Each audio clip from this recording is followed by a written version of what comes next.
আমরা কলা দিয়ে এবং খেজুর দিয়ে লাচ্ছি তৈরি করব। সেজন্য আমি পাকা কলা নিয়েছি, 2টি পাকা কলা আমি ছোট ছোট করে কেটে নিলাম একটি বাটিতে। এরপরে আমি এই কলা লাচ্ছি তৈরি করার জন্য দুধ পাউডার নিব এবং তারপর নেব বরফ কুচি, লিকুইড দুধ এবং সামান্য পরিমাণে পানি। প্রথমে আমি কলাগুলো ছোট ছোট করে এভাবে কেটে নিচ্ছি। এটি পাকা কলা দিয়ে খেতে খুবই ভালো লাগে। কলার লাচ্ছি খেতে খুবই সুস্বাদু হয়। এরপর আমি খেজুরের লাচ্ছি তৈরি করার জন্য আমি কয়েকটি বিচি বের করে খেজুর এভাবে আমি ভিজিয়ে রাখবো দুধ দিয়ে। ভিজিয়ে রাখলে পরে বানাতে সুবিধা হবে।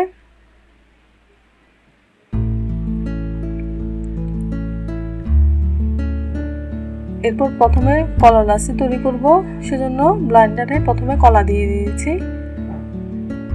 এরপর দিয়ে দিচ্ছি চিনি, তারপর দুধ পাউডার দিয়েছি আমি 2 চামচ। চিনি স্বাদ মতন দিলেই হবে। এরপর মিষ্টি দই দিলাম 1 কাপ পরিমাণ। এরপর সামান্য বরফ কুচি দিলাম। তারপর সামান্য লিকুইড দুধ দিয়েছি এবং পানি দিয়েছি সামান্য পরিমাণে এবং খুব ভালোভাবে এটি ব্লেন্ডারে ব্লেন্ড করে নেব। দেখুন খুব সুন্দর করে ব্লেন্ড করে নেওয়ার পরে লাচ্ছি তৈরি হয়ে গেল। ঠান্ডা ঠান্ডা লাচ্ছি খেতে খুবই ভালো লাগে। লাচ্ছি বিভিন্ন ফল দিয়েও তৈরি করা যায়। আজ আমি কলা দিয়ে এবং খেজুর দিয়ে দেখাচ্ছি। পরবর্তী রেসিপিতে আমরা অন্য কোনো ফল দিয়েও লাচ্ছি তৈরি করে দেখাবো আপনাদেরকে।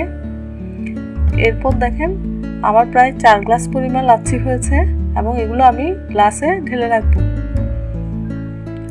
এবং আমি উপরে একটি বরফও দিয়ে দিলাম খেতে ভালো লাগার জন্য।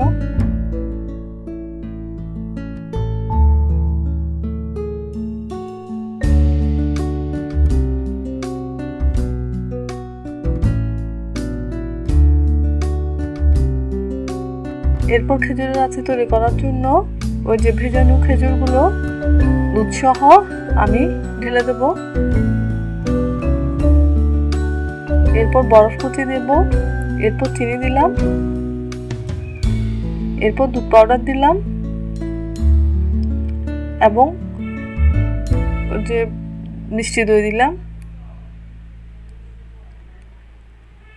এবং সামান্য দুধ দিলাম এবং বরফ কুচি দিয়ে আবার ব্লেন্ড করে নেব।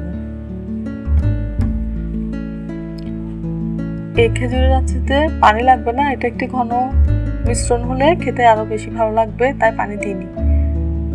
2-1 বার চাপ দিয়ে এভাবে খেজুরের লাচ্ছি তৈরি করে ফেললাম। এটি খুব সুস্বাদু হয় এই খেজুরের ফ্লেভারের লাচ্ছি। আমার 2 গ্লাস পরিমাণ লাচ্ছি তৈরি হয়ে গেল।